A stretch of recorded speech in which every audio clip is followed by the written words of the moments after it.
ભરૂચમાં મહારાણી દેવી પૂર્ણશ્લોક અહિલ્યાબાઈ હોલકરજીની 300મી જન્મ જયંતિ નિમિત્તે શોભાયાત્રાનું આયોજન કરવામાં આવ્યું। ન્યાય ધર્મ અને સમર્પણની પ્રતીક મહારાણી દેવી પૂર્ણશ્લોક અહિલ્યાબાઈ હોલકરજીની 300મી જયંતિ નિમિત્તે શોભાયાત્રાનું આયોજન કરવામાં આવ્યું, જે શોભાયાત્રા શક્તિનાથ સર્કલથી નીકળી આ શોભાયાત્રામાં જિલ્લા ભાજપ પ્રમુખ પ્રકાશ મોદી, ધારાસભ્ય રમેશ મિસ્ત્રી, જિલ્લા પંચાયતના કારોબારી અધ્યક્ષ ધર્મેશ મિસ્ત્રી, આગેવાન દેવેશ પટેલ સહિત ભાજપાના કાર્યકરો મોટી સંખ્યામાં જોડાયા।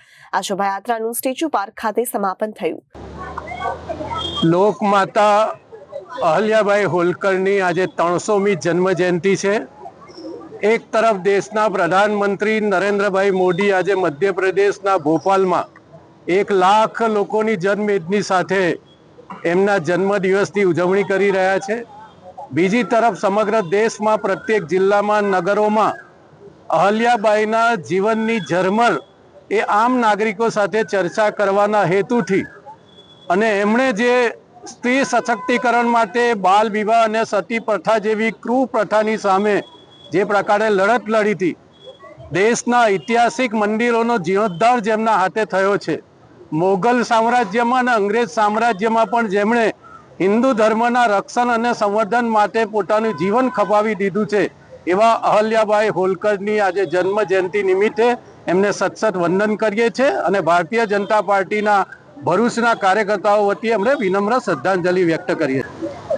લોકમાતા, રાજમાતા, પ્રજાવત્સલ, પુણ્યશ્લોક, શિવ ભક્ત અહલ્યાબાઈ કે જેઓ આજે 300મી જન્મ જયંતિ છે અને એના ઉપલક્ષમાં દેશભરમાં આજે અહલ્યાબાઈની જયંતિ નિમિત્તે શોભાયાત્રાઓ નીકળી રહી છે। છેલ્લા 1 સપ્તાહથી અહલ્યાબાઈના વિશે, એમના જીવન ચરિત્ર વિશે અનેક બૌદ્ધિક વર્ગો દેશભરમાં ચાલી રહ્યા હતા અને આજે ભરૂચમાં શક્તિનાથ મંદિરથી સ્ટેચ્યુ પાર્ક સુધી ભારતીય જનતા પાર્ટીના વરિષ્ઠ આગેવાનો, કાર્યકરો, ભાઈઓ, બહેનો મોટી સંખ્યામાં જોડાયા છે અને આ અહલ્યાબાઈની જન્મ જયંતિ ખૂબ જ સારી રીતે, સુંદર રીતે ઉજવાઈ રહી છે।